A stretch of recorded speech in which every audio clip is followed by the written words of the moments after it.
¿Qué tal, amigos? Bienvenidos al Currículum Oculto. Yo soy de nuevo el profe Ituriel. Gracias por haber escuchado los capítulos anteriores y sin duda el capítulo de hoy también les va a gustar muchísimo porque estoy con una de las invitadas más agradables que conozco en el medio y que he conocido a lo largo de mi formación. Ella y yo tenemos un pasado en el que nos hemos conocido y nos hemos ido siendo afines a lo largo de tantos años, y el día de hoy es un gusto para mí tener aquí a la maestra Ethel Campos Velázquez. ¿Qué tal, maestra? Buenos días. Hola, hola a ya todos. tardes, ¿verdad? Ya estas horas. Es que no sé qué decir, ¿sabe por qué? Porque luego la gente lo escucha en la madrugada. Ok, entonces buen momento. Hola. Hola. Incluso puede haber alguien ahí, en un oscuro rincón de su casa o de su inconsciente escuchándonos en este momento. ¿Qué piensa de eso? Ok. Pues así como de alguien que escuche algo en el inconsciente, pues qué No, bien. en un oscuro lugar. Pues, no suelo hacerlo, por eso no tengo mucho que decir. Aparte, fíjese lo interesante que lo estamos grabando hoy. No vamos a decir la fecha para que no se pierda la magia, claro. ¿no? Ajá.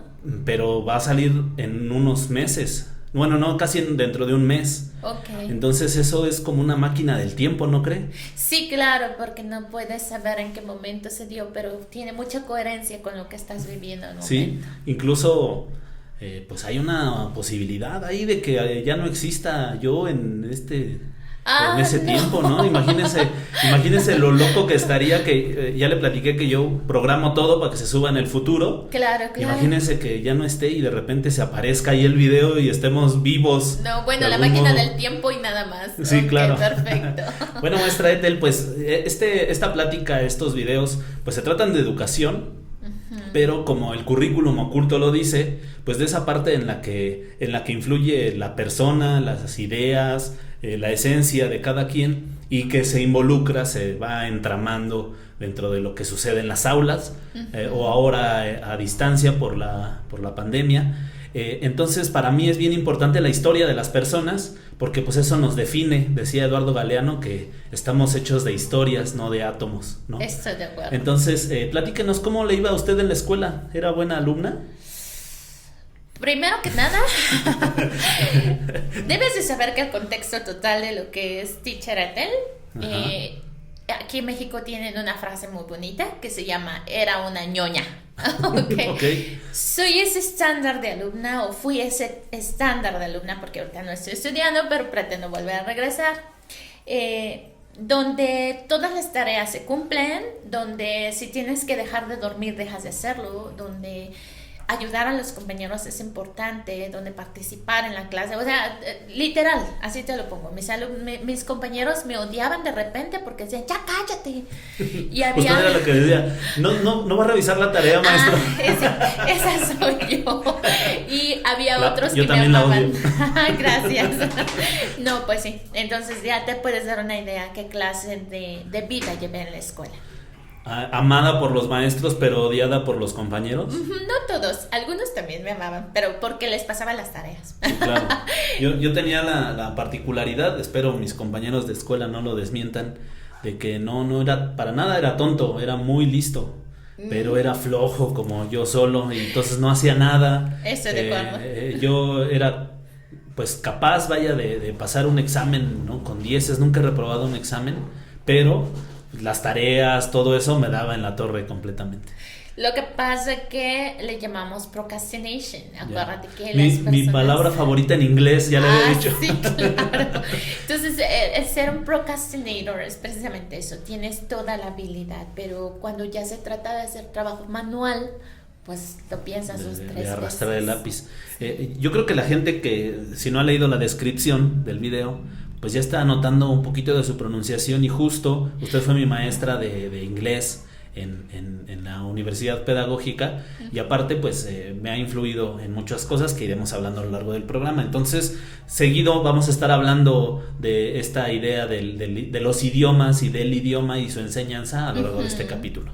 Okay. ¿Usted aprendió inglés como su segunda lengua, su primer lengua? Aquí sería considerado como mi segunda lengua porque la primera que he aprendido definitivamente es el español.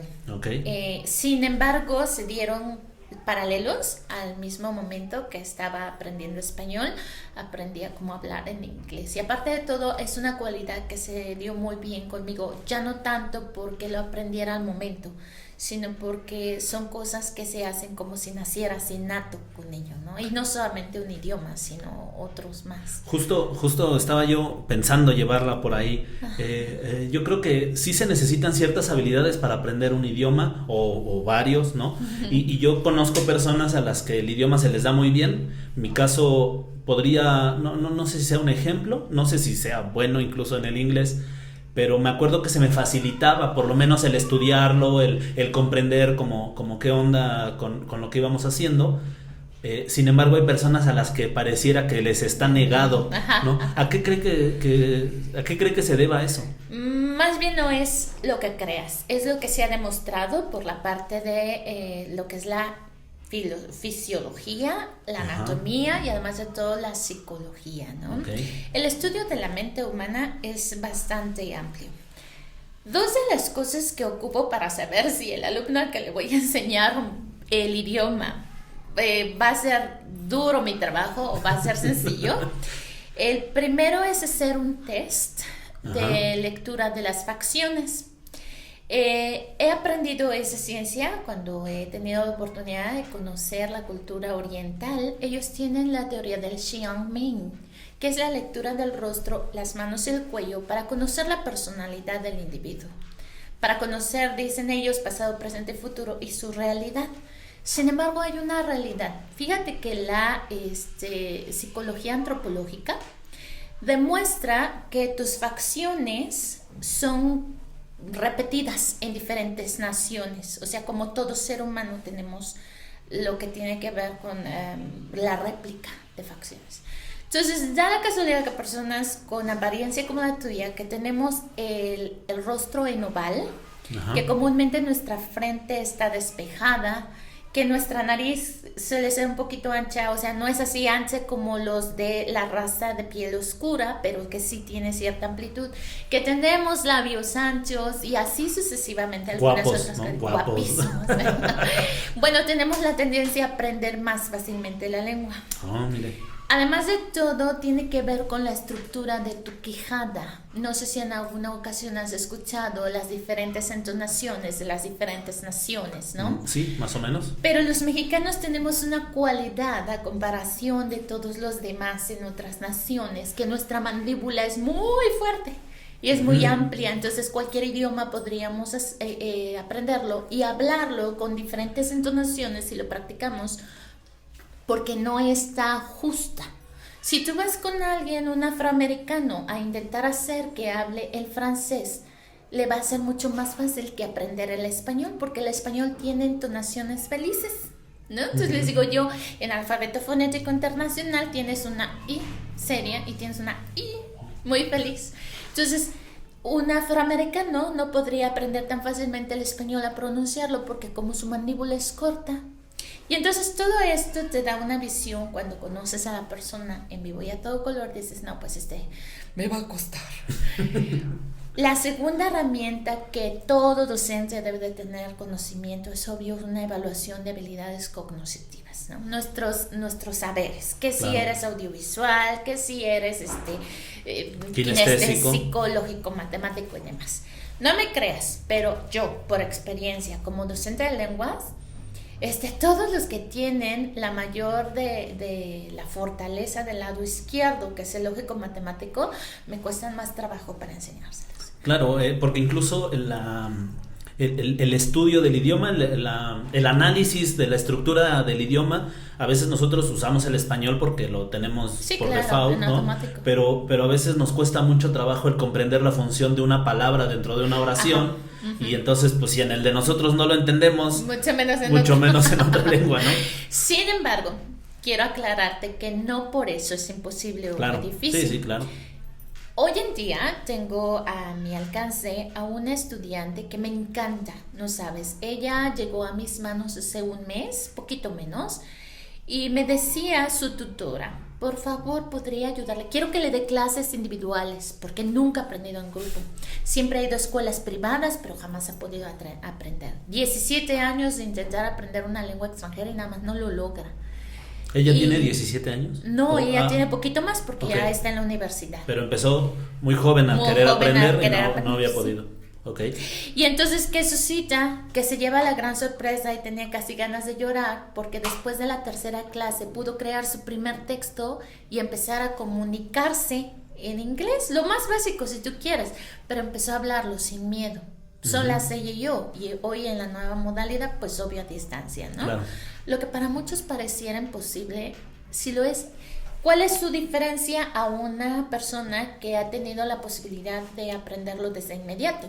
Bueno, pues es que ella nunca le localizaron que era kinestésico psicológico matemática, entonces pareciera que nunca pone atención. Incluso a veces cuando va uno a su escuela de inglés, el único test es si tienes para pagar, ¿no? No les importa, o sea, me refiero a que no hacen un diagnóstico tal vez, como nos está diciendo, en el que importan mucho las habilidades, del tipo de inteligencia, los canales de percepción predominantes en una persona, y entonces asumo que su clase se orientó a fortalecer estas habilidades y a entrar por esos canales. Es parte de lo que me toca hacer al ser pues quien administre Hampton, ¿no?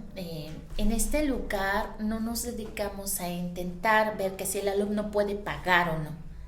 Lo que a nosotros nos interesa es saber si él puede aprender o no y cuánto tiempo me va a llevar para que logre su objetivo. Efectivamente, la educación hoy en día está marcada por cuánto tienes, cuánto te enseño.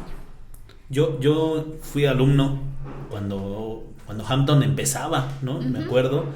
Y sí, antes, ahora lo entiendo, ahora cobra mucho sentido para mí porque la primera pregunta que me hizo fue cuál era mi objetivo, sí. ¿no? En aquel momento mi objetivo tal vez era un poco diferente al del día de hoy, pero fue muy interesante y tal vez no lo comprendí en ese momento. Sí, bueno, comúnmente la gente, o hablando de los educadores, no nos vamos a todo el total, ¿no? Pareciera que como maestros nos estamos olvidando de que el ser humano tiene una razón de existir. A todos nos llevan a las escuelas desde que estamos en el preescolar y vamos porque mamá y papá nos llevan, claro, ¿no?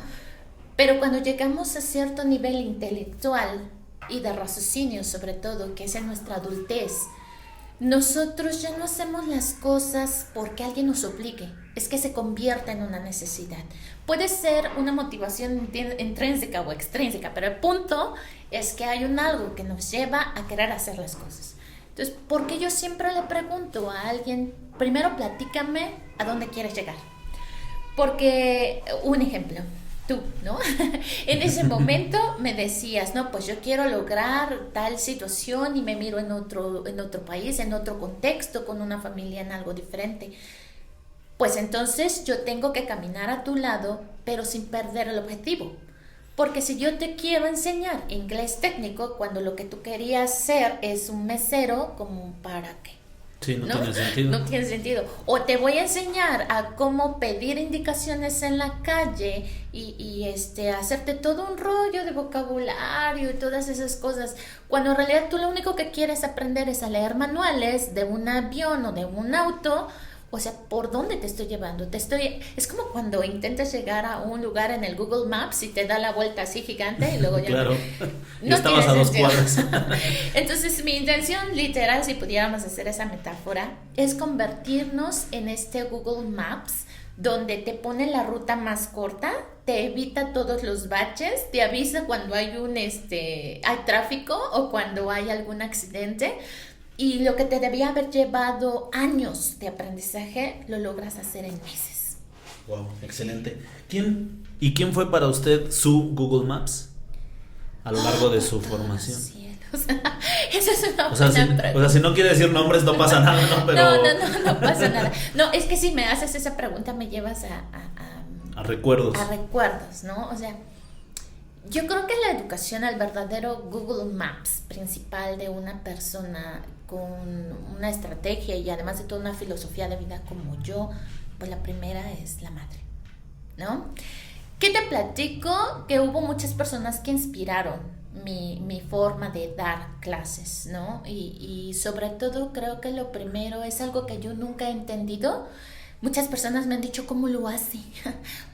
Yo no sé si tú seas crédulo de una deidad o no, yo soy crédulo de la fuerza máxima en el universo y siempre he dicho que Él es quien me guía, no sé cómo, no me preguntes, o sea, si dicen hablas con tu amigo imaginario, es el transparente. Escucha voces. Escucha voces.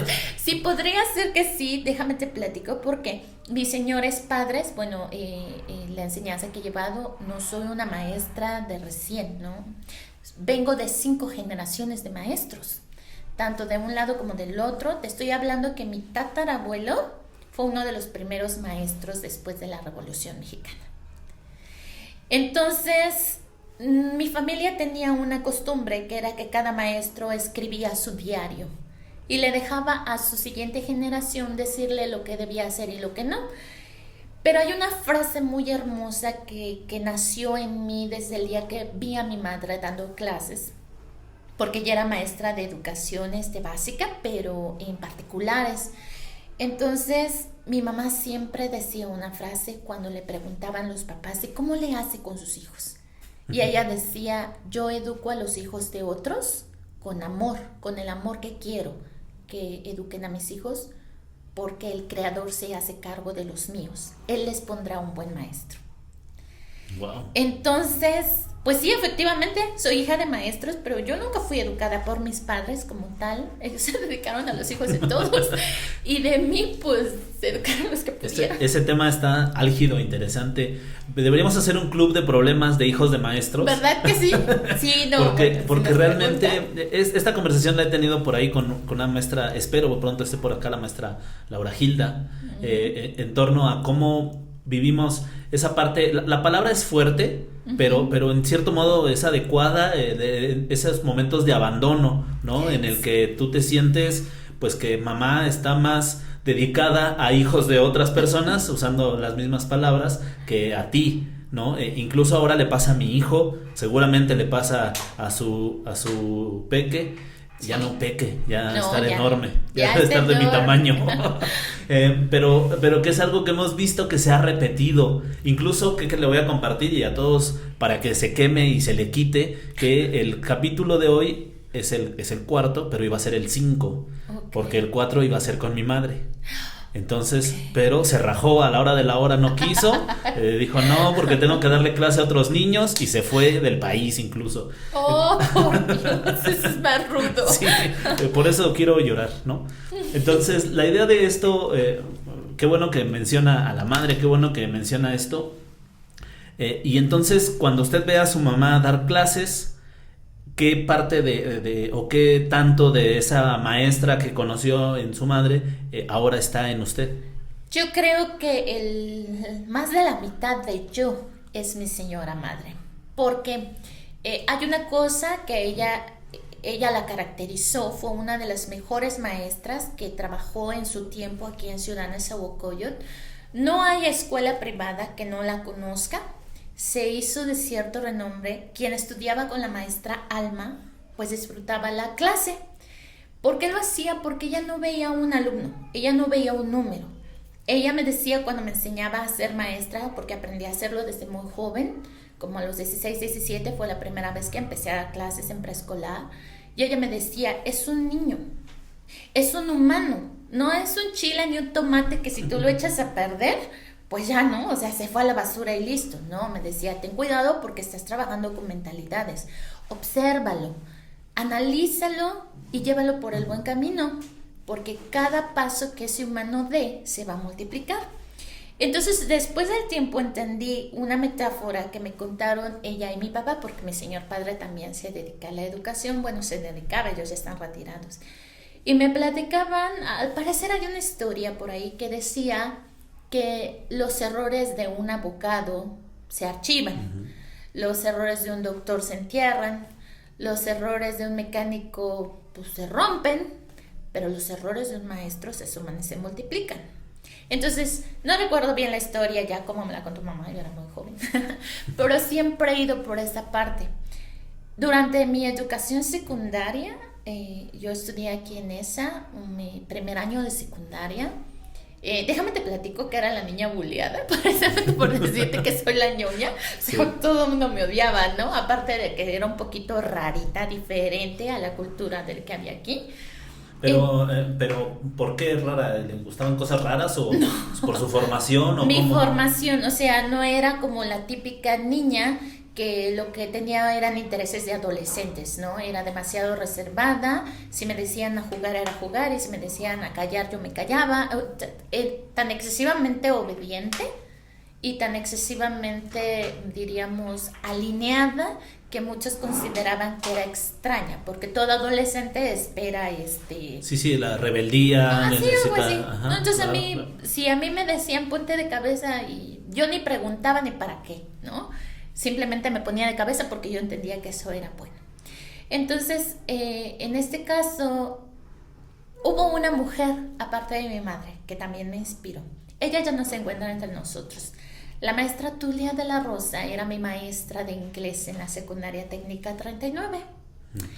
En aquel entonces ella era muy bonita, joven, yo no sabía, como adolescente no investigué que era casada, y para todos yo era la tonta, la ñoña, la torpe, la que le podían hacer, pero ella hacía que yo valiera frente a la clase de inglés, porque aparte de que daba el ancho, ella podía hablar conmigo en otro idioma, y además de todo, mi apariencia física, pues obvio, entre los cambios, ya te has de imaginar, Sí. era como el patito feo, nada que ver. Y entonces ella siempre me miraba y me decía, tú vas a ser muy hermosa, tú sabes cómo hacer las cosas. Me pasaba al pizarrón y lo que los demás no entendían, mientras ella calificaba, me ponía a explicar con mis compañeros que les costaba más, y ellos me entendían. Y ahí me decía, vas a ser buena maestra. Entonces me he ido de la escuela, me he ido del lugar, y cuando he regresado en el tercer año recibo la noticia de que ella ya no está entre nosotros, se complicó su embarazo y entonces pues ha partido, ¿no? A mí me pesó porque yo deseaba volver con ella para decirle, ¿qué cree? Que encontré otro lugar donde todos los demás también me entendieron, creo que sí voy a ser buena maestra. Nunca supe dónde más saber de ella, pero algo dentro de mí decía, yo voy a ser como tú. Aunque yo vea a un alumno caído, él nunca estará caído. A mí me llama mucho la atención esta parte de hacer estas preguntas porque sin duda es innegable cómo también nuestra historia define nuestra parte profesional porque van de la mano, ¿no? Yo en un podcast anterior decía yo que el personaje del maestro Víctor, ¿no? Sin embargo, pues también eso tiene mucho de mí y tiene mucho de mi historia, ¿no? Y ahora que nos platica de la suya y seguramente pues la maestra Tulia, sí dijo, se llamaba Tulia, ¿verdad? Tulia de la Rosa. Tulia de la Rosa está muy contenta porque ha hecho yo creo que un excelente trabajo. Cuando yo la conocí a usted en UPN, la verdad es que fue casi conmocionante porque rompía precisamente el esquema del maestro de universidad, ¿no? Entonces, como muy jovial y jugaba y se reía, ¿no? Y no era lo habitual para nosotros. Y aparte yo creía que esa era la manera, ¿no? Porque yo he dicho que hablarle con respeto a las personas no es no decir groserías, es hablarle de tú a tú con cierto respeto a su inteligencia, ¿no? Y critico mucho la manera que tenemos algunos maestros, cómo odiaba cuando mi madre hacía eso, que a todo el mundo, si el niño se equivocaba en el cambio, vendiendo papitas, el niño nos daba mal el cambio y mi mamá se ponía a darle clases, ¿no? En ese momento. Entonces le decía yo que los maestros tenemos una manera de hablar que en mi opinión personal y parcial, casi es ofensiva, ¿no? Entonces a mí me encantó eso. Y seguramente ahora que estoy escuchando su historia, pues empiezo a entender cómo es que va formándose esa personalidad que tiene. Sin duda, aparte de eso, pues tiene, ya la habrán observado nuestros no sé si son podescuchas. No, es que podcaster es el que hace el podcast. Claro, entonces los güeyes que nos están escuchando. No es cierto, no. Gracias a los que nos escuchan.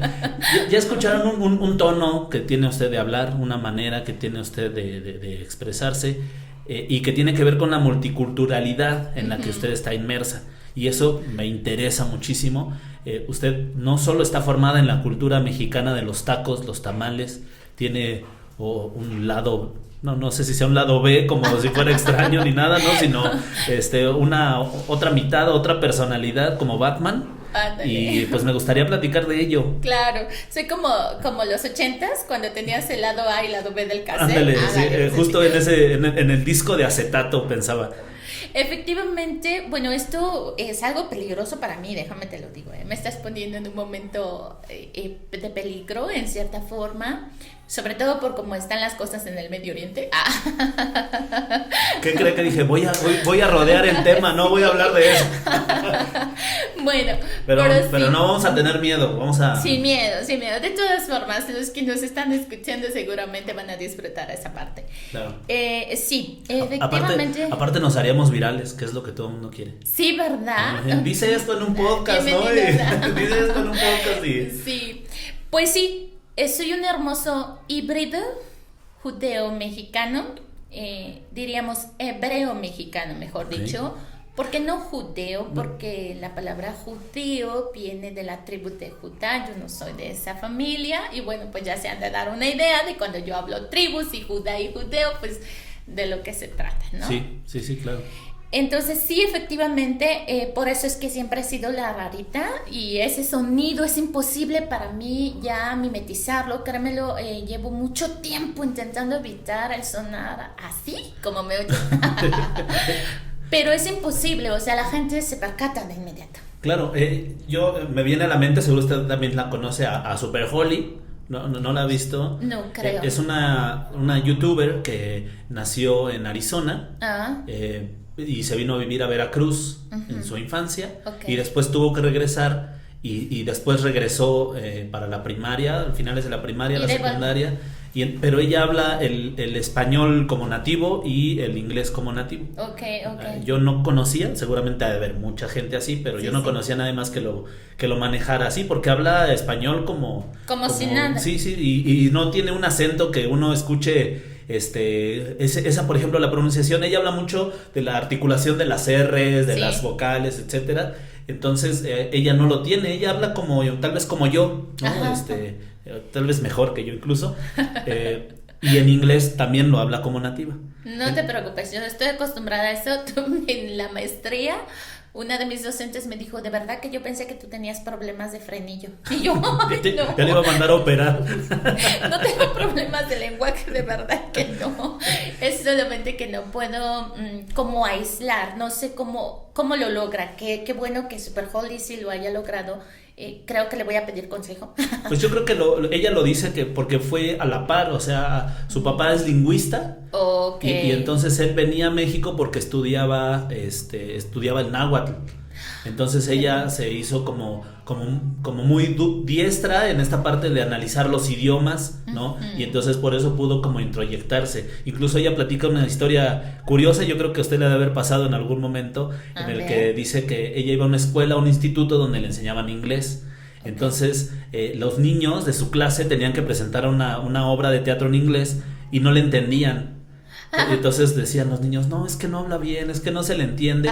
Y entonces ella tenía que hablar como con la pronunciación del niño que está aprendiendo inglés en México. Y entonces cuando iba su papá le decía, oye, ¿por qué no hablas bien? No, es que así enseñan aquí.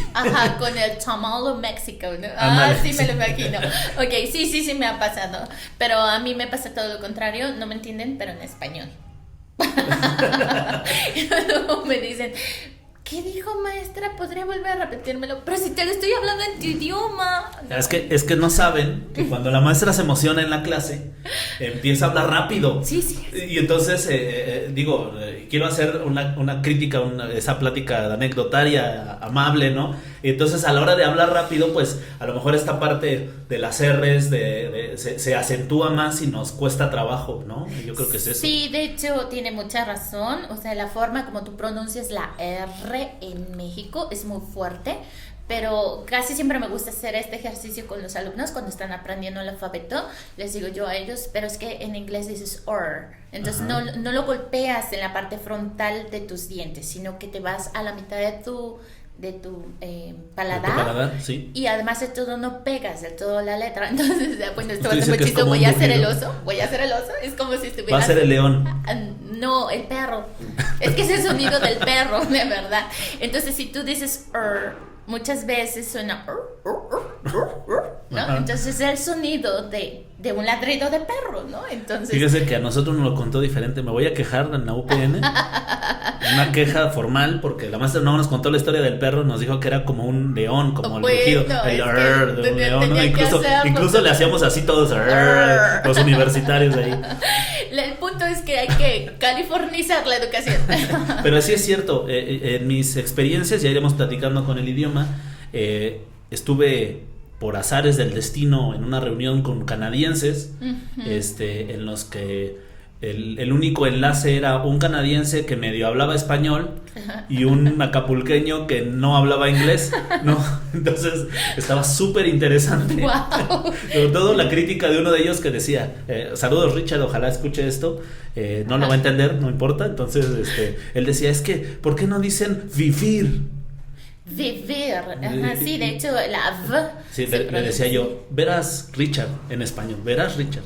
Lo que pasa es que antes sí diferenciábamos entre la B labiodental y la B labial, ajá, ¿no? Entonces ahora pues esto como que se ha perdido un poco y ya decimos vivir, y él decía, es que no es vivir, es vivir. Vivir. Y el acapulqueño volteaba y me decía, ¿qué? ¿No? Porque estaba como en inglés la conversación y yo le decía, es que tienes que decir vivir.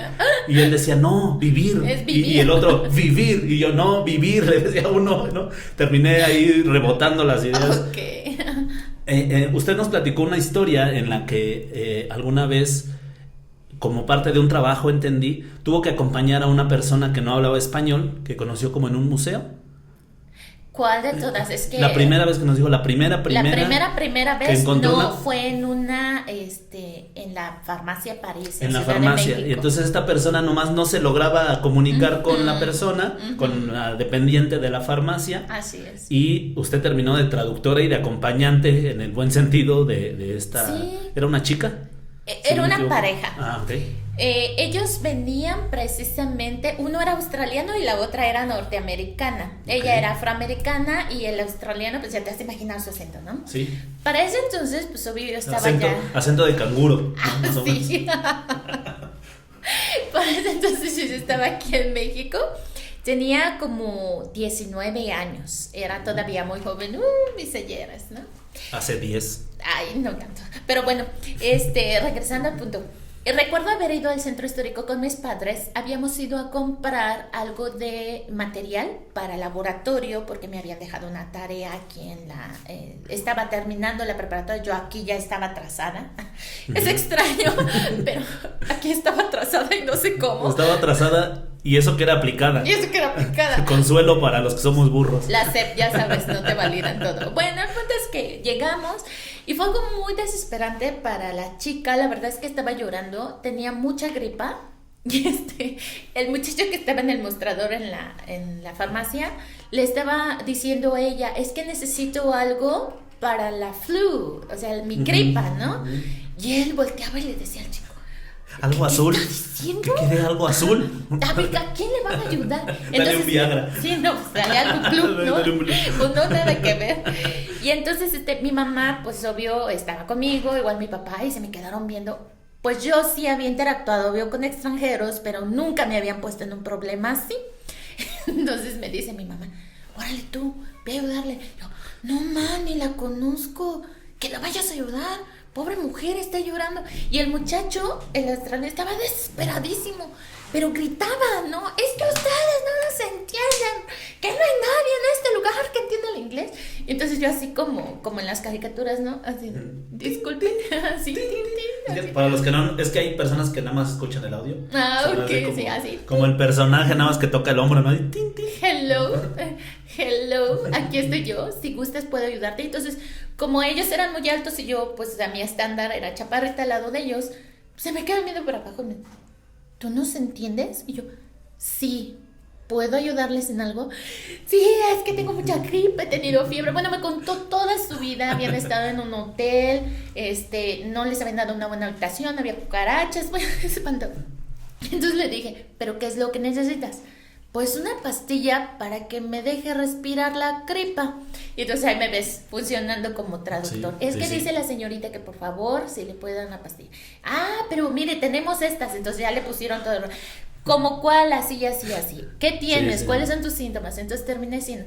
Cuando terminamos todo el evento, que pudieron comprar su medicamento y ya dejó de llorar, y el novio pues ya no estaba, no sé si era novio, esposo, amante, la verdad no me meto en vidas ajenas.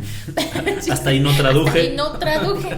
Entonces de repente ya íbamos caminando, íbamos a cruzar la calle cuando me gritan, ¿no? Y yo volteé, y obvio me gritan en inglés. Y me dicen, papá, ¿qué pasó? ¿Qué hiciste mal? Y le digo, nada, te juro que no hice nada malo. No se le ha quitado la gripa. Sí, él me propuso la posibilidad de ir y trabajar con ellos. Su guía de turistas les había quedado mal, vieron que podía ayudarlos y me ofrecieron pago en dólares. Yo le platiqué en ese mismo instante a mi papá, o sea, le estaba traduciendo y me decía mi papá, pues órale, Para eso tengo que decirte que en mi currículum oculto siempre he tenido el yin y el yang en casa, ¿ok? Sí. Mi mamá es no y mi papá es YOLO. ¿Ok? Y mi mamá, no te debes de arriesgar. Y mi papá, vámonos, yo te acompaño. Entonces, todo lo que siempre he hecho de travesuras y todas las aventuras que yo te cuente es porque mamá y papá peleaban. Okay. Entonces, mi mamá le decía, es que tú también eres su, ¿cómo le llaman? Alcahuete, ¿no? Y mi papá así de, no, pero deja que la muchacha viva. Pero es que mira, es una mujer. ¿Y qué? Que sea mujer, no por eso le vas a limitar. Entonces, a veces yo sentía cierta culpabilidad, tengo que decírtelo, porque somos 4, pero de los 4 pareciera que me tienen a mí siempre en la vista. Entonces, eso es muy interesante porque esa oportunidad de ir y trabajar como traductora, aunque no lo era, aunque era muy joven y no tenía nada de experiencia, y mi padre a mi lado, wow, o sea, enriqueció mi vida como no te imaginas. Claro, yo he estado en esa situación, no de que me paguen en dólares, pero sí de auxiliar a alguien en esa situación, justo inspirado por su historia, pero también se me hace muy interesante cómo el aprendizaje del inglés, ya nos vamos a ir un poquito hacia allá, Okay. no tiene nada más que ver con conocer las reglas gramaticales, sino con toda una experiencia de comunicación. Incluso yo presenté un proyecto por ahí cuando recién llegué al trabajo, en el que se trataba de eso, se trataba de que los niños buscaran la manera de comunicarse. No necesitaba, era para inglés, era para la clase de inglés, pero no necesitaba ser en inglés, que buscaran una estrategia, la que fuera, con señas, con imágenes, como fuera, pero que buscaran cómo comunicarse, justo con la idea de que ellos enfrentaran ese choque cultural, entre comillas, en un lugar controlado, en el que no supieran hablar con nadie más y a ver qué iban a hacer, ¿no? Y entonces a partir de ahí detonamos esta necesidad. Esto obviamente no siempre funciona con todos, con algunos funciona mejor que con otros, pero sí nos ayudó a que algunos niños empezaran a despertarse esta curiosidad por tener más elementos para comunicarse. Claro. A mí me pasó en una conocida churrería del centro, ¿no? Si no eres mexicano, no te diré que es el Moro. Pero en ese lugar estaba una chica, estaba yo con mi esposa, con mi hijo en una mesa ahí. Sí debo decir que pues eso se me hace mala onda del empleado de la farmacia y de la mesera, que de repente no les entienden y en lugar de ayudarles, a veces se encajan, ¿no? A veces en el hotel de la pareja que nos platicaba, y con los canadienses que conocí en Acapulco lo mismo, en ese sentido de que a veces no les entendemos, pero buscamos la manera, ¿no? En este caso la mesera le estaba vendiendo algo súper caro que no era lo que ella quería, ¿no? Okay. Y la muchacha pues por más que le señalaba, la mesera no mostraba como más disposición, ¿no? Y entonces pues yo estaba acompañado de mi esposa y como que tampoco estaba padre, ¿no? Que anduviera yo ayudándole en el buen sentido, para nada, ayudándole a la güera ahí, ¿no? Y mi esposa ahí.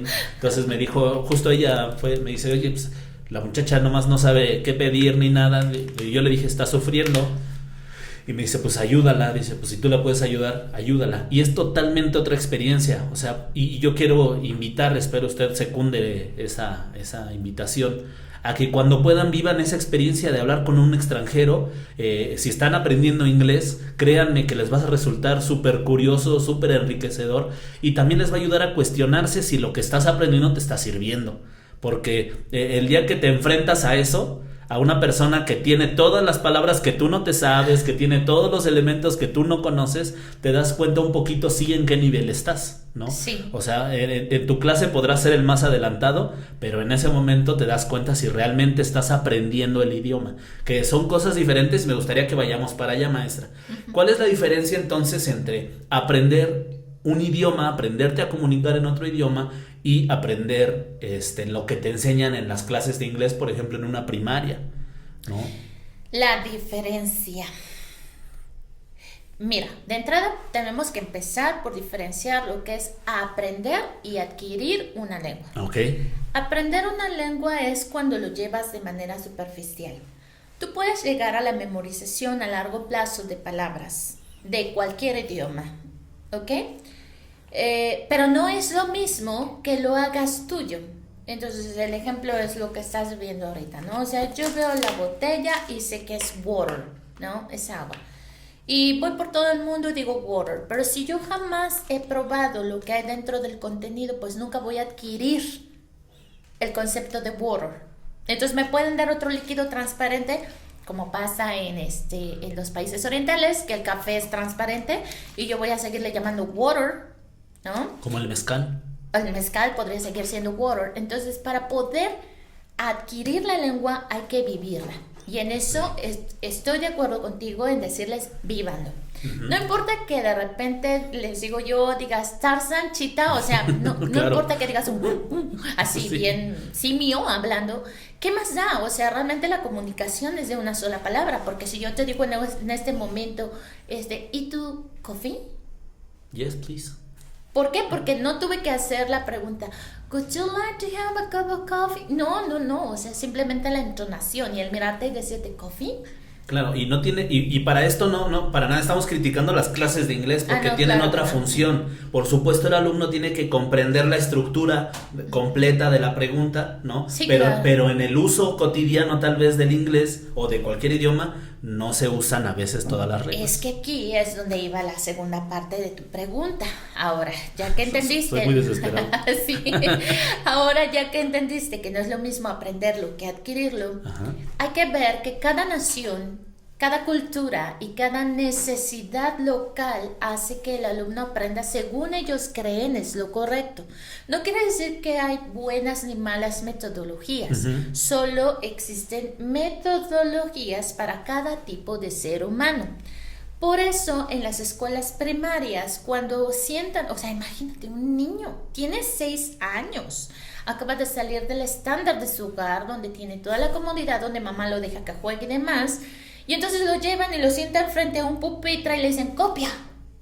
Y el pobre se la pasa copiando y le dicen A, B, C, 1, 2, 3. Y el pobre niño parece literal como el video de Another Brick on the Wall o los microvideos que han estado sacando últimamente donde el niño termina gris.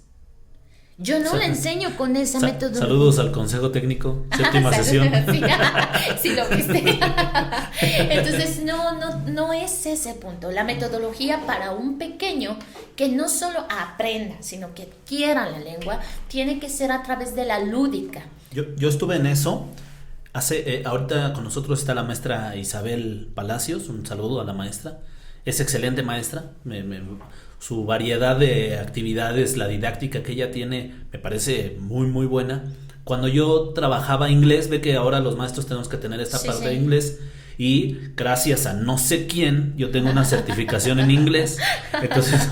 Entonces para mí no hubo, no se preocupe maestro, no, usted sí, porque usted sí sabe, entonces órale, del inglés, ¿no? Entonces lo que nosotros hacíamos es que traíamos canciones, por ejemplo, ¿no? Este grupo que me tocó en esa ocasión era muy de escuchar música. Entonces nos trajimos, coincidió que salió la película esta de Queen. Y entonces pues los niños andaban locos con Queen. Y entonces nos trajimos canciones de Queen, las tradujimos, analizamos algunas frases y eso nos servía de detonante. Sí debo decir, tal vez si usted analizara todo ese trabajo, tal vez no hicimos mucho en el aspecto del análisis de la lengua, pero sí en la experiencia. Y entonces yo privilegié esta idea de mejor vivirlo, Pero tal vez, si somos ciertos y claros, pues no hubo demasiada clase en forma, ¿no? Te pondría, si fuera tu docente del área de inglés, así como pedagoga, enseñándote la pedagogía del idioma, te pondría un 8. Ok. Porque sí. Porque lo más importante que hay que borrar en la mentalidad de un ser humano que está aprendiendo una segunda lengua, a mi parecer y al parecer de muchos pedagogos, incluyendo Hamsky, lo primero que tenemos que sobrepasar es la barrera del miedo a hablar esa segunda lengua. La resistencia. Entonces, claro. desde el momento que tú agarraste la música como un pretexto, como el motivador extrínseco para que el alumno pudiera saltar esa barrera, creo que hiciste un muy buen trabajo. Porque no importa si tiene buenos o malos maestros, de ahora en adelante él siempre va a recordar a aquel que lo hizo tocar la guitarra o aquel que le enseñó a Queen y va a empezar We are the champions, o sea, y va a estar en la regadera. Cantábamos Love of My Life. Todavía mejor. Entonces, no importa, o sea, ya no le va a dar pena escucharse a sí mismo. Entonces, al no tener la pena, cuando la oreja no tiene problema, pues la boca tampoco tiene problema por expresarse. Entonces, a lo mejor no te dedicaste a la parte gramatical, al buen trazo. Sí, yo lo sé, que el trazo es muy importante porque Claro. eso deja grabado en la memoria profunda la palabra, ¿no? Sin embargo, creo que es un gran avance. He estado de acuerdo con muchas veces con personas que dicen es que puede ser que a mí nunca me enseñaron gramática, pero hablar no me da miedo. Y a lo Claro. mejor no lo hago bien, pero no me da miedo. Incluso en aquella ocasión hemos sido fans. No sé usted qué piense, no le he preguntado, pero yo he sido fan de la Feria de las Culturas Amigas. Uh-huh. Entonces yo elaboraba un guión de observación en el que los niños los mandaba a la feria, y uno de los retos era hablar con personas que no hablaran su idioma, Ajá. ¿no? Entonces ahí empleaban, pues tal vez, como dice usted, alguna palabra, ¿no? Sí, sí. Buscaban, aunque sea, en alguna ocasión a mí me pasó igual en esta feria que yo quería preguntar cómo se llamaban las muñequitas estas de que se sacan, las rusas, matrushkas que se llaman. Ajá. Entonces yo le preguntaba a la chica cómo se llamaban. Ajá. Y no me entendía, entonces le pregunté en inglés y medio me entendió, pero me respondió como muy feo, ¿no? Muy golpeado. Entonces ya me quedé pensando en el español que conozco. Ay, ¿qué le pasa, no? Ok. Che. Y ya luego entendí que pues era una onda cultural, ¿no? Y entonces la Sí. idea ahí era como ir y encontrarse con ese choque. Maestra, entonces, regresando a lo que estábamos, ¿cómo entonces el maestro de inglés, ahora sí centrado un poquito ya en los que están en eso, pueden ir ayudando a los niños para que vayan en esta idea de ir, vivir la experiencia, pero integrar la gramática, el estudio a su manera de comunicarse? Ay, a lo mejor no les va a gustar mi respuesta a los teachers. Disculpen, teachers, por si alguien lo está escuchando y dice, ¡mugre vieja! Ok. Pido disculpas de entrada. Eso está padre. Lo primero que tiene que hacer el maestro es corregir el detalle en sí mismo. Ok. Es que el idioma no se aprende más que con el ejemplo. Experiencia. Te lo pongo con adolescentes, ¿no? Efectivamente están en el cambio, ¿no? Pero suscita que yo soy maestro de inglés, pero doy la clase en español. Okay. O soy bien excéntrico y lo que hago es que yo soy el teacher y pues por todos los cielos le suelto al 100% la clase en inglés, y cuando el alumno me dice, es que no lo entiendo, maestro, no lo sé, ¿sabe qué? Es clase de inglés, pues por eso aprenda. Tenemos unas manías. De entrada, los maestros de inglés, debo decirte que somos egocéntricos a más no poder. Es parte de nuestra naturaleza, de verdad. Para todos los dichos que nos están escuchando. Su primer semestre es de ego. Sí, no son clases de ego. No, ya, en serio. Para todos los que no son maestros de inglés, pero que a veces sienten que nosotros los maestros de inglés nos sentimos la última Coca-Cola del desierto, la papa con su catsup, es verdad. No están equivocados. ¿Okay? Sí somos. Sí lo somos, pero no lo hacemos a propósito. Es parte de lo que aprendemos con la cultura norteamericana, que es lo que te decía. Aprender un idioma es también aprender de la cultura. Entonces suscita que si yo, maestro, empiezo a bajarle 2 rayitas a mi ego, al maestro de inglés hablando, y cuando un alumno me dice es que no le entiendo, busco la estrategia cordial para hacerlo entender. Aunque yo no cambie el idioma, el ejemplo vivo sería, a ver, tú no sabes cómo decir micrófono, ¿no? Entonces yo te estoy diciendo, look at this microphone. Teacher, ¿qué está diciendo? Microphone. Look, this color black. Microphone. Hello, hello. Si yo hiciera eso, no tengo la necesidad de cambiar el idioma, pero mi actitud es lo que hace que el alumno se sienta con la empatía, con ese attachment de querer aprender, claro, ¿no? Entonces después, en lugar de reírme de él, porque los alumnos se sienten avergonzados cuando nosotros los escuchamos que dicen micrófono. O incluso notan ese desagrado cuando tal vez no pronuncian bien, sí, o no entienden bien una palabra, ¿no? La tolerancia es vital. Entonces, si el maestro puede mostrar de sí mismo que tiene tolerancia, que tiene respeto y que además de todo, no por ser el maestro de inglés está obligado a ser rubio y de ojos azules. O sea, no voy a ir, me voy a poner pupilentes y me tiño. Por cierto, no es teñida, así es mi cabello. Así es su cabello. me preguntaban de ese paréntesis. Tenía unas amigas en Polanco cuando estudiaba la maestría, que son modelos. Hermosa Leslie, dices tus saludos para ella. Que venga Leslie. Sí, una pedagoga muy bienvenida, Leslie. Hermosa. En ese entonces se dedicaba a modelar ropa en una revista, ¿no? Entonces me decía, o sea, disculpen la palabra, recuerdo que esta es la forma como se hablan. Dice, o sea, güey, ¿dónde te mandaste a hacer tu balayage? Y yo, ¿cuál balayage? Y yo ni siquiera con la idea que era un balayage, ¿no? Es que tu cabello, no, es el agua de Chimalhuacán y el sol de Nesa. Es el cloro que llega del agua. Es el cloro que cae en el agua, ¿no? Bueno, entonces ahora sí regreso después de ese paréntesis cultural.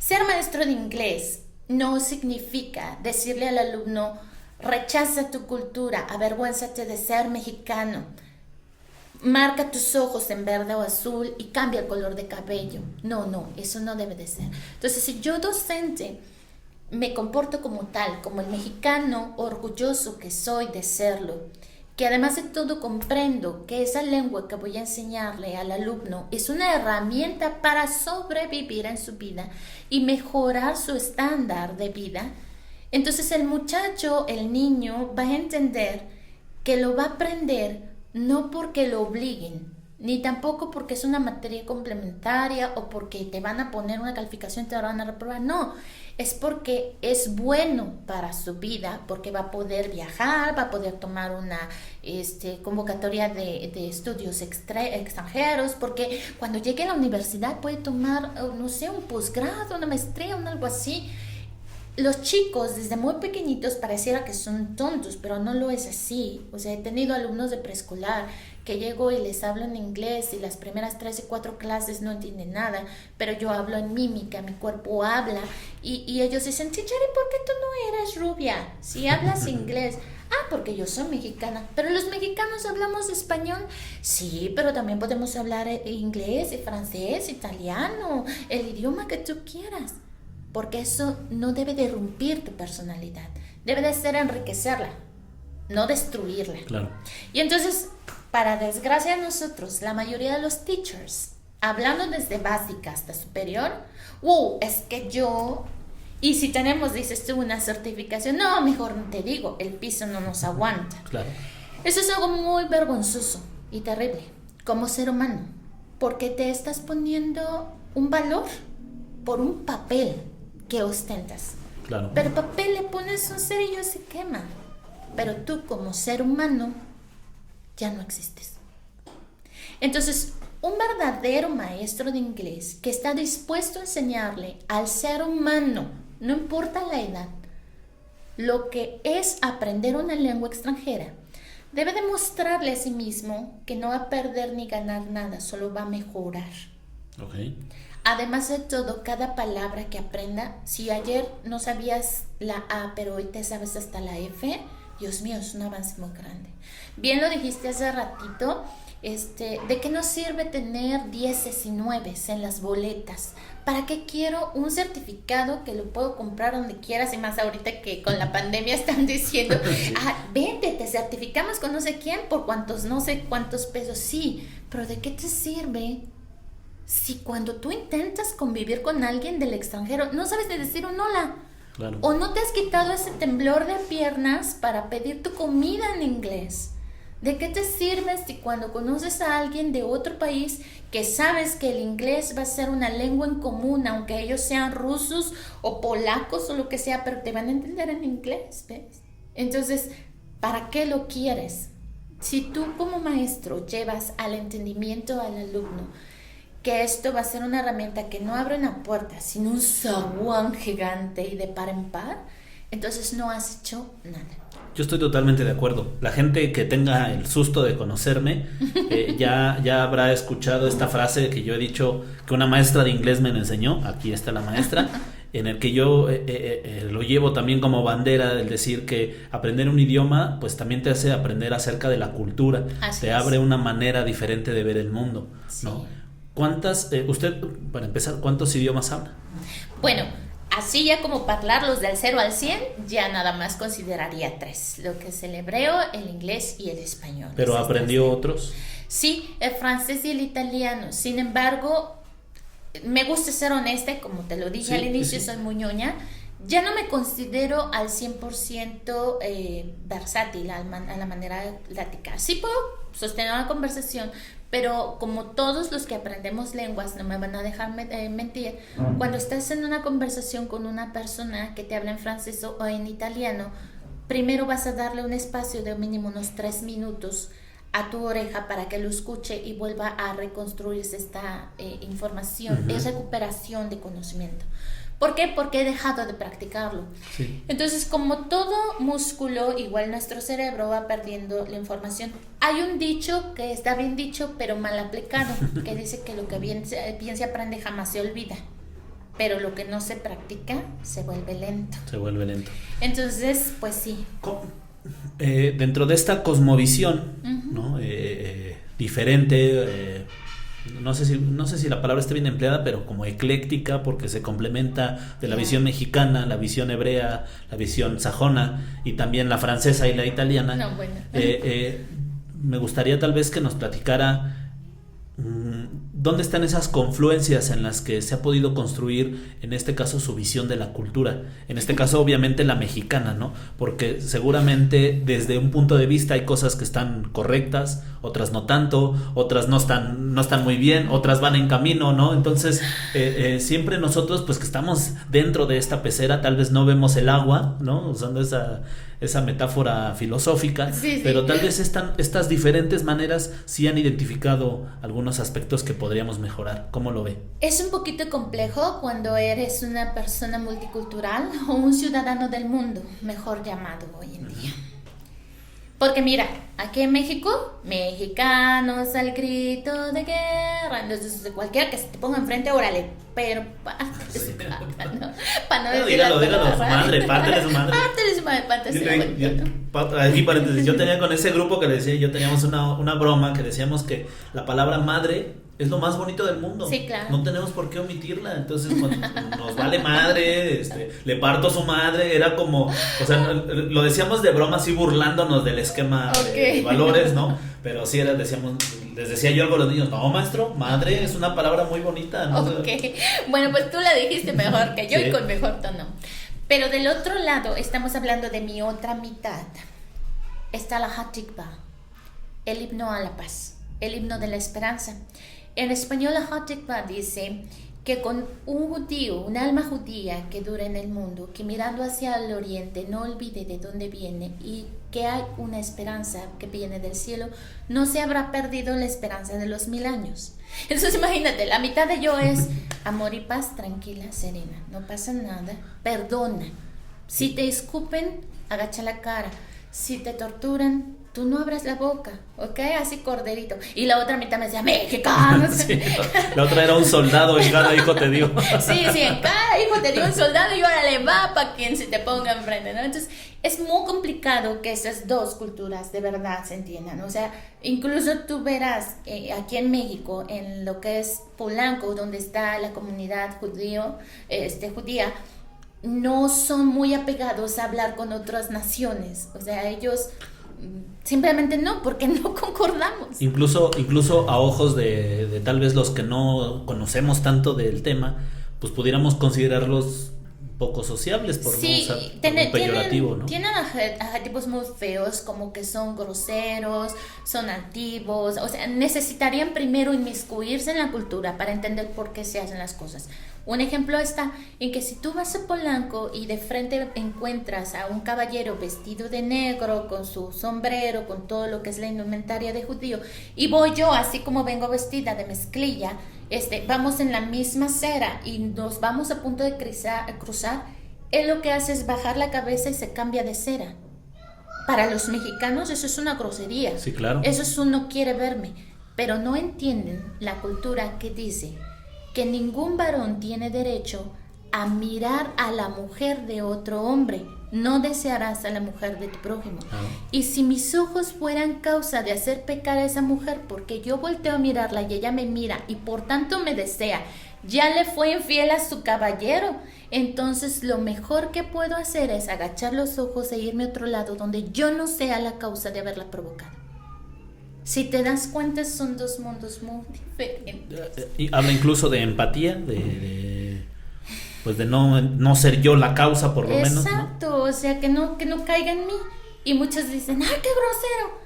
Es que ¿por qué no intentas mirarle el mundo con los ojos del otro? Si tú me hablas acerca de la cultura en Italia con México, tenemos muchas cosas en las que convergemos. De entrada, la familia, ¿ok? Allá quien educa es la mamá. Allá es matriarcado. Y aquí ni te cuento, porque donde no le echan clavo voladora te cae. Claro. Aquí, y al marido también. Yo lo digo, habrá seguramente alguna feminista ahí que diga, no, ese está loco, ¿no? Pero yo sí creo que, o sea, sí el feminismo tal vez en la rudeza, pero en la mentalidad y en la práctica, la mamá es la que lleva la batuta de la casa. Y siempre será en todas las culturas. En la única que no concordamos tanto es en la cultura francesa. Okay. Ahí sí hay mucho patriarcado y mucho respeto a que el padre es quien educa. Si yo te pudiera decir respecto a la educación con todas las culturas, lo que es México, Israel, Italia, Francia, ¿ok? ¿Qué lugar donde sí convergen en la educación? Es en la madre. Para el pueblo de Israel, lo que son los hebreos, quien se hace cargo de la educación de los hijos de los 0 a los 6 años, a los 8 años, disculpa, es la madre. Ella les enseña todo, incluso a leer. Okay. Está obligada a enseñarles a escribir, a leer, a lavar, planchar, cocinar, todo. Cuando llegan a los 8 años, literal, en el cumpleaños del niño, la madre entrega en manos del padre al niño, no a la niña. Y entonces, al varón. Uh-huh. Y el padre se encarga de enseñarle ahora todo lo que tiene que ver con su profesión y a ser un hombre que sostendrá a una mujer y a sus hijos, porque él es el ejemplo perfecto de lo que no puede faltar. Y así se dedica hasta los 13 años, que es cuando se convierte en Bar Mitzvah, y esto significa que ahora es un hombre de ley, que sabe diferenciar entre el bien y el mal, que se le pone en sus manos cierta cantidad económica, porque ya se le enseñó 13 años antes cómo sustentar a una familia y debe de empezar a sustentarse a sí mismo. Si no es capaz de sustentarse a sí mismo, de cuidar de sí mismo, de enseñarse él mismo, entonces nunca podrá atender a una mujer y a sus hijos. ¿Esto a qué edad es? A los 13 años. A los 13 años. Sí, para nosotros en México es a los 18, y luego ni a los 18, llegan a los 40 y siguen viviendo como mamá. Yo estoy justo en ese periodo en el que, de irme de casa de mamá, no, estoy justo en el periodo de hablar con mi hijo del valor del dinero, del valor del valor y la importancia.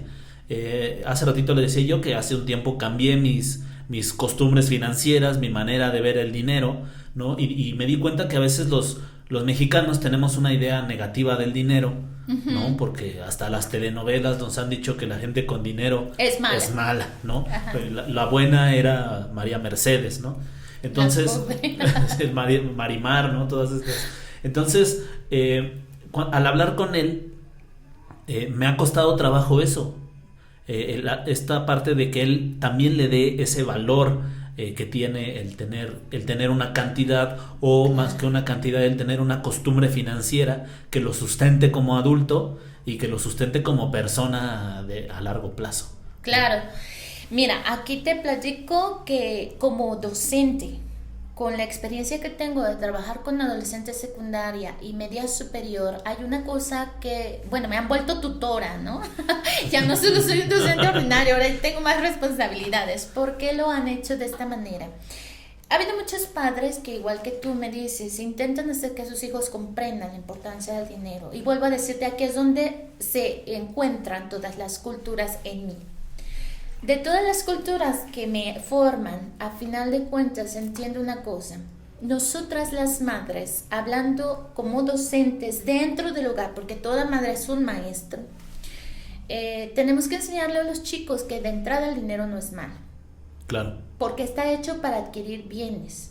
Y que cada peso que tú guardas tiene que ver con tu futuro. Porque no te lo dieron para que lo desgastes, lo quemes en cigarros. Lástima por todos los que fuman, lo siento, no intentaba molestarlos. O te lo tomes. No, que te lo tomes y alcoholices y destruyas tu cuerpo. No, no está hecho para eso. O sea, sí disfrútalo. Nadie te dice no tengas gozo y disfrute, está bien. Pero si no tienes límites, como el mar se sale, se llama tsunami, ¿no? Entonces yo lo que le digo comúnmente a los padres cuando me toca ser tutora de algún grupo es: señores, la verdad es que tenemos que educar a los hijos, porque los verdaderos maestros somos nosotros, los que estamos en casa. Entonces, si tú me traes una cosa mal formada desde que tenía de 0 a 6 años, bien es sabido que todo niño se lo educa de los 0 a 6 años. Después de los 6 años te ha echado a perder si no le hiciste nada, ¿no? Entonces, si fueras médico lo tendrías que enterrar. No, pues sí, mejor entiérralo, porque eso ya es una basura, ¿no? Bueno, no quiero sonar tan ruda, pero es que esa es la metáfora, ¿no? Sí, claro. Entonces, si de los 0 a los 6 años no le diste toda esta educación a tu hijo, pues ahora ya nada más te queda el intentar reeducarlo, ¿no? Entonces me traen muchachitos de 4º, 5º semestre que dicen que son sus niños, pero ya quieren buscar el cómo follar detrás de los salones, ¿no? Que me traen calificaciones de 5 y yo les decía a los chicos: a ver, tu mamá no te da medio plato de sopa, mi amigo, ni tampoco te entrega un pantalón con media pierna, porque tú sí le das media calificación. Y me decía pues una mamá: maestra, es que está aquí frente a la computadora, porque yo estaba, a ver, Juanito, ¿no? Por poner un ejemplo, no contestaba, y sí, no está, y me dice la mamá, toma el micrófono: sí está, pero no quiere prender la cámara y no quiere estudiar, maestra, ya no sé qué hacer con ella. Entonces yo les decía: es que es muy fácil, señora, pues acá no trabaja con no coma, y pues su trabajo de él es estudiar. Pues si no estudia, no le den plato de sopa, verá cómo mañana viene conmigo, ¿verdad? Y hasta va a prender la camarita. Esto tiene que ver con cómo educan precisamente los italianos y los hebreos y las mexicanas de verdad de carácter a sus hijos. Y a nosotros nos toca de repente el azote, ¿no? El cinturón, o hasta con la olla nos termina: muévete, ponte a estudiar, ¿no? ¿Por qué? Porque tenemos que enseñarle precisamente al alumno que no se trata de que viene a una institución educativa para venir a follar. Se llama escuela, no se llama hotel, ¿ok? Tampoco vienes a una institución educativa para ser amigos, porque eso se llama centro social. Mejor espérate a ir a una fiesta. Se llama centro educativo. Y ellos te van a enseñar herramientas que te van a servir para tu vida diaria, para cuando tú ya no tengas a mamá y papá. Y además de todo, ya no esté tu maestro. Porque si pretendes ser el parásito, que todo el tiempo estés pegado para chupar a mami y papi, pues mijo, o sea, no tienes remedio. Por eso es que la educación en los hebreos es así a partir de los 13 años, cuando entra el raciocinio entre el bien y el mal, entre lo que yo quiero hacer. Ahí no hay imposiciones. ¿Por qué las mujeres no viven esa misma situación? Nosotras las mujeres nos volvemos bat mitzvah a los 12, no a los 13. Okay. Un varón a los 13, o sea, tiene un año más para quedarse junto a su padre. Y eso es por amor al varón, porque ser un hombre en todas las naciones es algo muy difícil. Ustedes los hombres, nuestros alumnos, no tienen derecho a llorar, porque si lloran son maricones.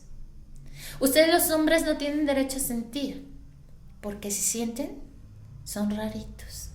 Y no se pueden quejar, porque un hombre no se queja. Eso déjaselo para las mujeres. No pueden contarle a su mamá lo que se sienten bien o mal, porque si no, entonces pareces vieja chismosa.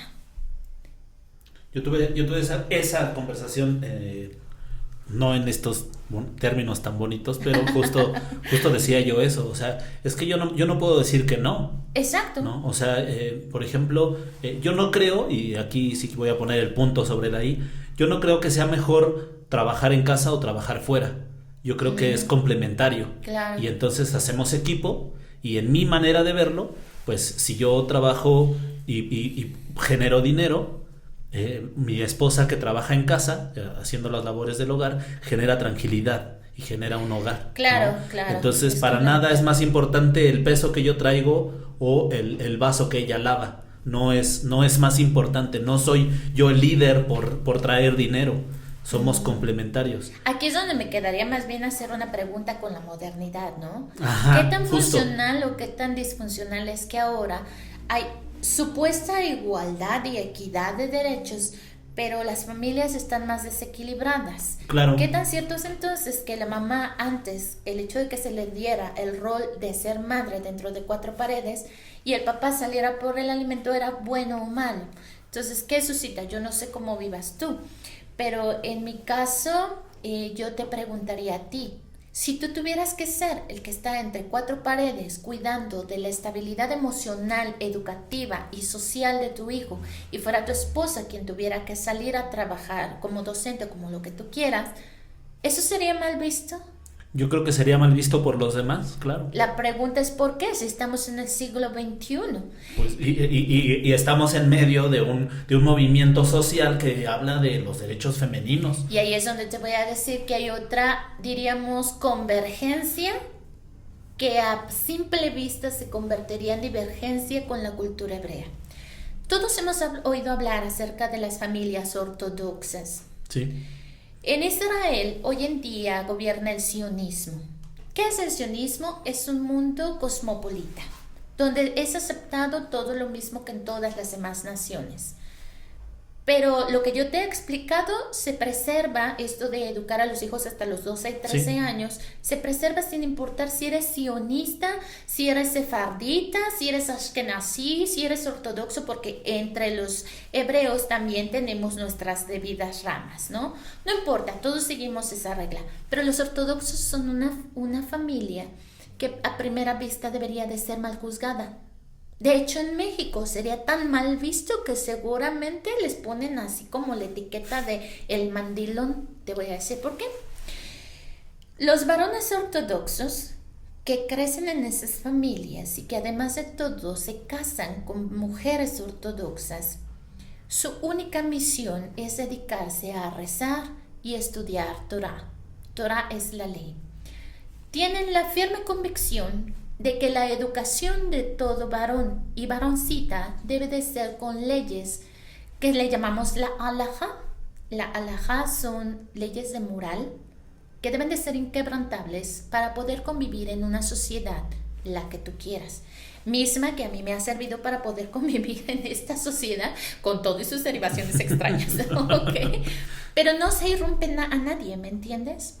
Sin embargo, la mujer es quien se encarga de todo. Es como si fuera madre soltera. Si falta el alimento, el varón pues va a traer, antes que nada quiero hacer esta aclaración.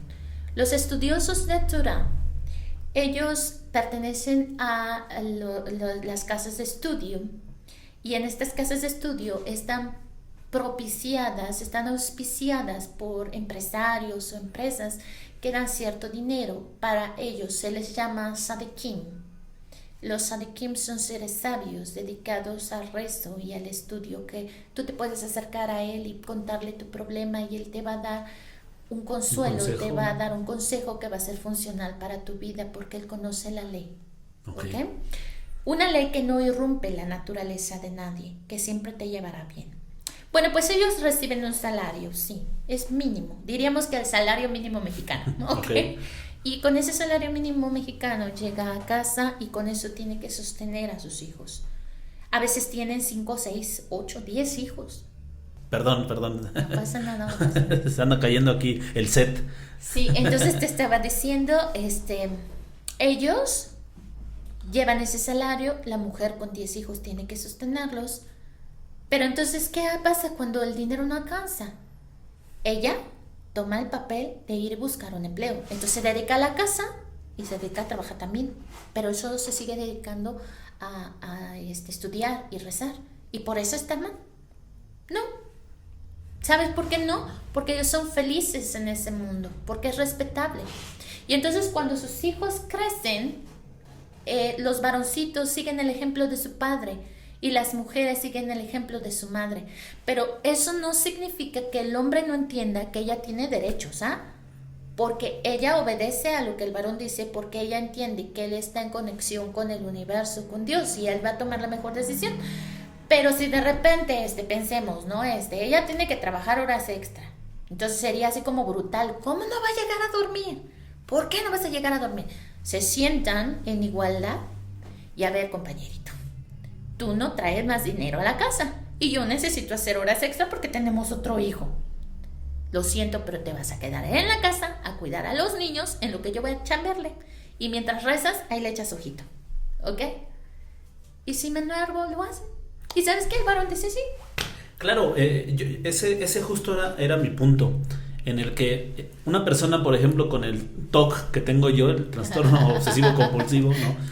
Dice en mi manera de ver, y yo creo que ahí es donde tendríamos que ir diferenciando también para las compañeras que estén apegadas al movimiento feminista, que la idea, hay que separar la idea del dinero relacionado con el poder que se ha ejercido de alguna manera. Sí es cierto que ha habido excesos, que ha habido familias que no han funcionado, claro. Sin embargo, en esto sí quiero separarlo, porque vuelvo a repetir lo que dije hace rato, no es más importante la cantidad que yo traiga a la casa que el trabajo que ella hace. Por supuesto. Son complementarios. Entonces, decía yo, mi argumento mal empleado era, bueno, pues es que entonces en teoría yo debería traer el dinero a la casa y nada más, ¿no? Porque por eso digo que está mal empleado. Decía yo entonces, y nada más porque pues ya cumplí mi parte, ¿no? Y entonces pues tu parte es la otra. Claro. La situación y la pandemia me hicieron trabajar aquí, pues ya ni modo, ¿no? O sea, entonces entiendo que es un absurdo. Claro. ¿No? Entonces pero en esta situación decía yo, es que yo no puedo decir no. O sea, si tú me dices, oye, ayúdame a lavar este vaso, yo no puedo decirte que no, porque entonces sería un machista opresor. Sí. ¿No? Pero si lo lavo, pero a mí nadie me ayuda, ¿no? O sea, yo no puedo decir, oye, este vaso está mal lavado, porque entonces también soy un machista opresor, cuando es parte de lo que le toca a la pareja, ¿no? O sea, no que le toca que sea su obligación, sino si ella lo lava y lo lava mal, te dice, pues entonces lávalo tú, ¿no? Entonces ese era como el estira y afloja, ¿no? Claro. De esa conversación en la que yo le decía, bueno, es que no es que tengas que, no tienes que, porque si tú eliges, aquí eres libre, completamente libre de decir, pues me voy a ir a trabajar, y entonces en efecto tendré yo que entrar y hacer algo extra de lo que tal vez ahora por el confort en el que estoy no lo estoy haciendo. Porque sí debo decir abiertamente, yo soy flojo. Okay. Sí soy flojo, sí me da muchísimo.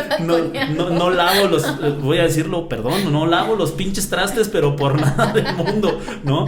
Entonces, pero no por machista, sino por flojo. Flojo. Sí, okay. Exacto. Entonces, de repente nos cuesta trabajo porque culturalmente estamos comprometidos y comprometiendo el dinero con el poder y el estar en la casa con la sumisión, y yo no lo veo así. Claro. En mi casa manda mi mujer. Muy bien. ¿No? Y no sale por dinero, ella hace las labores de la casa, pero si ella me dice, oye, tiende la ropa, pues seguramente voy a ir a tender. Sí, claro. Mira, como complemento a todo esto que estás diciendo, como te decía, mi señora madre siempre ha sido mi ejemplo a seguir en la forma como me ha educado, tanto ella como papá, en ese estira afloja entre dos culturas, obvio, es espectacular. Pero hay una cosa que amo de mi madre, que siempre le dice a los hombres de la casa, y yo cuando te estoy diciendo los hombres es porque no nada más es mi padre, sino también mis hermanos y mis cuñados, ¿no? Entonces les dice, ok, ustedes van a salir por el dinero, ¿verdad? Muy bien, cuando regreses a casa y lo pones en la mesa, y de repente le haces tin, y que se convierta en un pollo Comida, cocinado, claro. o que sean unas verduritas, pues ya hiciste mucho por la comida, ¿no? Esta es otra cosa que, por ejemplo, es diferente en una familia hebrea. Quien sale por las compras es el hombre, no es la mujer. Nosotros resguardamos a las mujeres y a los niños como no te imaginas. Son un tesoro exquisito. Se sabe bien que si se pierde la mujer de la casa, se ha perdido todo.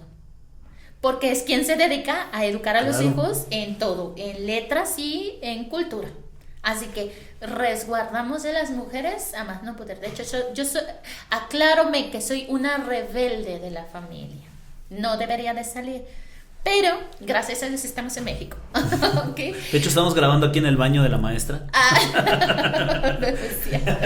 Ok, y ahora, por el otro lado, como te decía, es muy rudo porque de repente nosotras, maestras y madres, les enseñamos a ustedes, sus hombres aquí en México: cállate, tú no lloras, tú debes de poderlo hacer todo, tú eres el fuerte, tú todo lo sabes. Les digo yo, son los todos poderosos, todo lo puedes, todo lo entiendes, todo lo arreglas, todo lo sabes, y lo que no, pues le inventas, mijo. ¿Ok? Aquí no hay, no se puede. Y es bueno porque creas a un ser humano, ya seas maestro, madre, padre, no importa, creas a un ser humano que si no tiene la respuesta, la busca, pero jamás se dice a sí mismo no puedo. El no poder te haría negar tu realidad de existencia. Nosotros podemos despertar porque dentro de nosotros hay una energía que te mueve, que te dice: hey, tú, párate. Dices tú: soy flojo. Más bien no es que seas flojo, es que no has encontrado tu chispa, que te dice: levántate de ese letargo en el que estás. ¿Sabe? Aquí podríamos discurrir un poco. El otro día escuché en un programa, en un podcast también, que soy consumidor, que lo hacemos, pero lo hacemos orientados a diferentes cosas, ¿no? Ellos hablaban de economía, pero es muy cierto también en esto, que las mujeres emprenden un negocio, por ejemplo, por necesidad, ¿no? Y los hombres lo emprendemos por realización. Entonces, yo podría decir, yo sí he encontrado mi chispa en levantarme y hacer cosas, tal vez en esto que estoy haciendo, ¿no? Tal vez en otras cosas que a veces no comprenden o no están alineados con los intereses, en este caso, de mi pareja. Estoy en total desacuerdo contigo en esto, porque parte de lo que te enseña la cultura norteamericana, en la raíz de sus palabras, es entender de qué está hecho el ser humano. Okay. Recuerda cómo se dice la palabra hombre en inglés, dímelo. Men. ¿Y cómo dices mujer? Woman. De lo cual la única diferencia entre man y woman es la raíz de la mujer, que es womb, significa vientre. Si tú entiendes a la perfección la palabra man y woman en inglés, ambos son hombres. La única diferencia es que ella tiene un vientre. Ajá. Entonces, no es tanto que la mujer lo haga porque como dices, necesidad, y que el hombre por realización. Es que ambos tienen su propia forma de hacer las cosas y sus razones. El motivador externo es lo que hace la diferencia. Claro.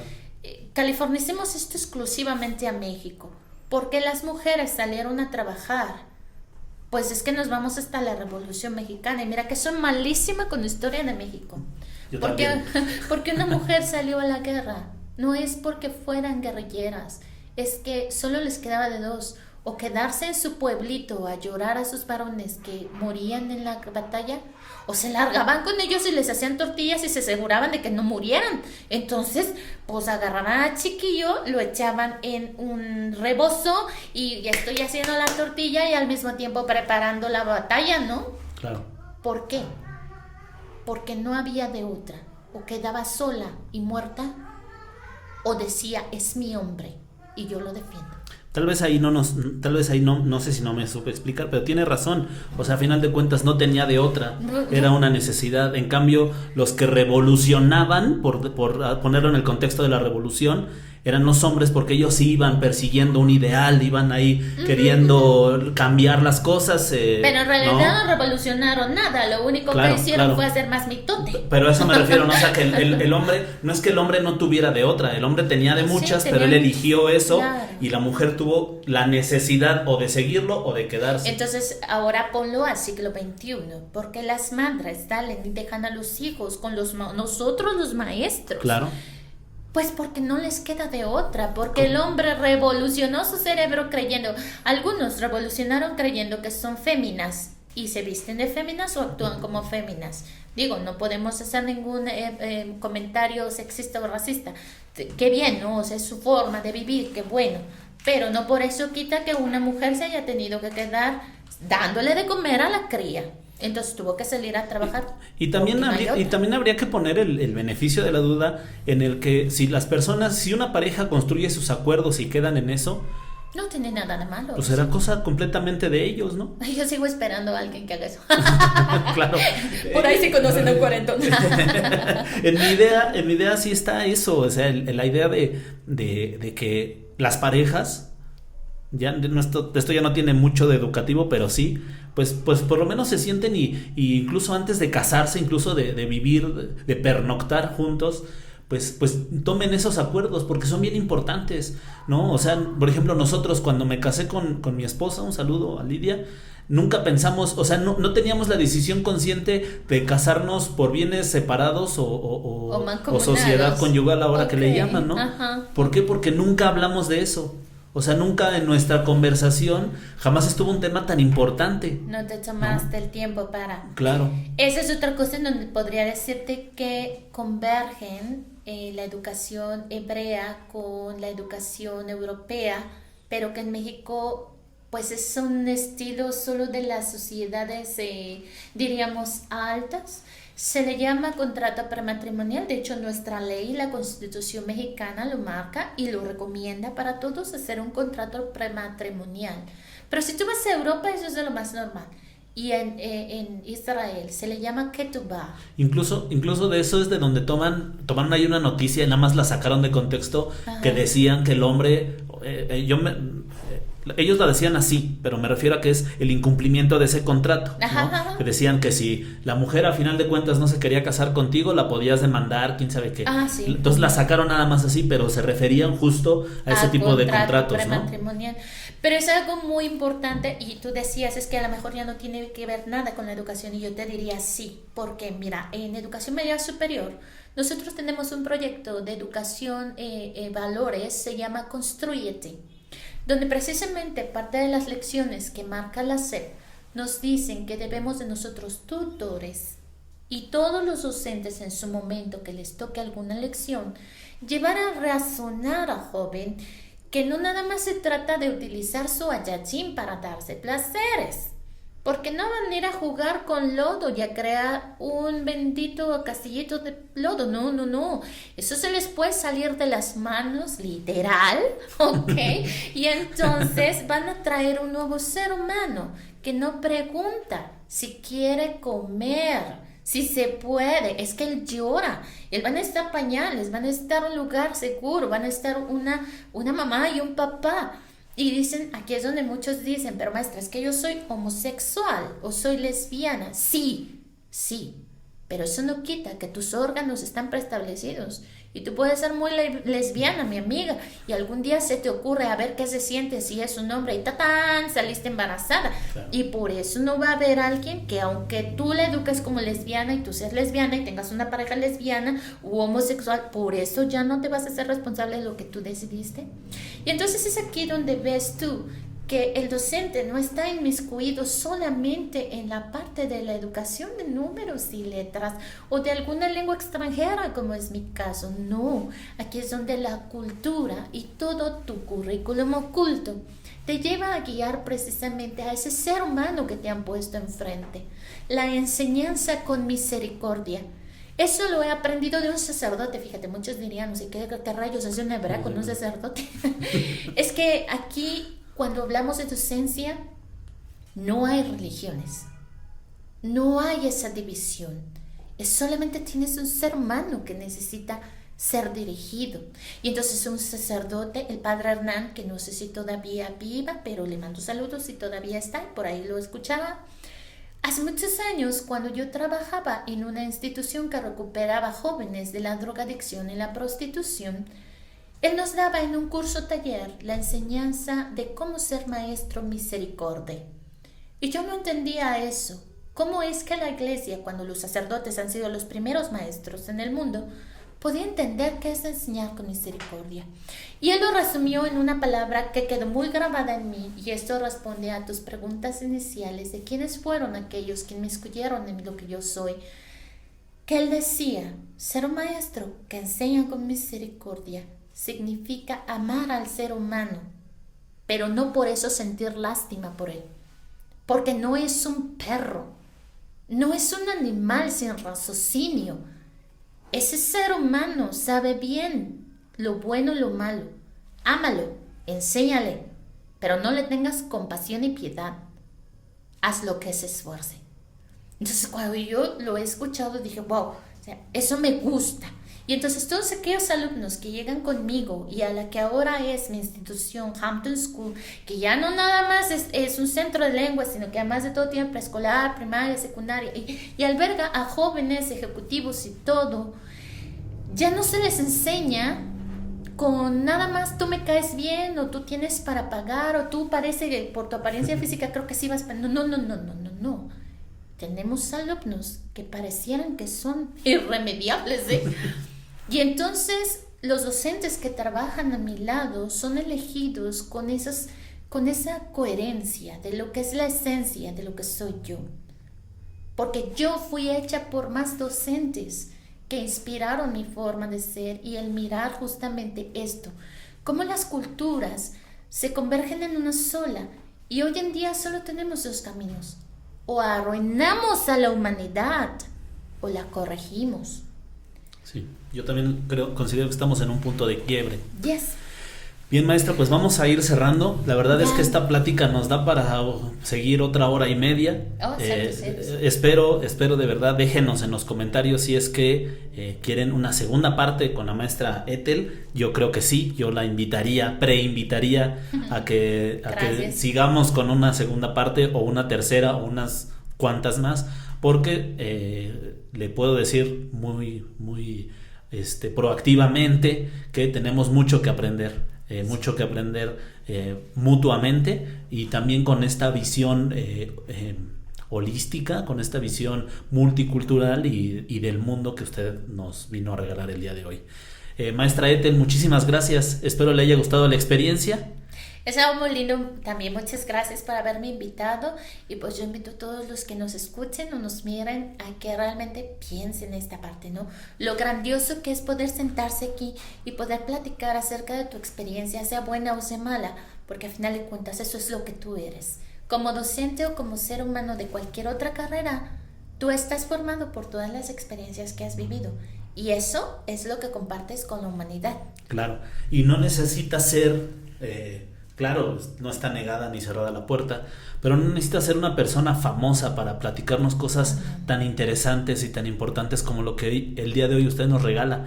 De verdad, yo invito a quienes quieran venir y echarse una platicada conmigo, a escribirme en las redes sociales. Ahí van a estar en los comentarios los de la maestra Ethel, las de su escuela y las mías, para que vengan. La verdad es que aquí puede venir quien sea, mientras tengamos una plática y tengamos la apertura de escuchar al otro y de compartir y de construir. Esa es la idea.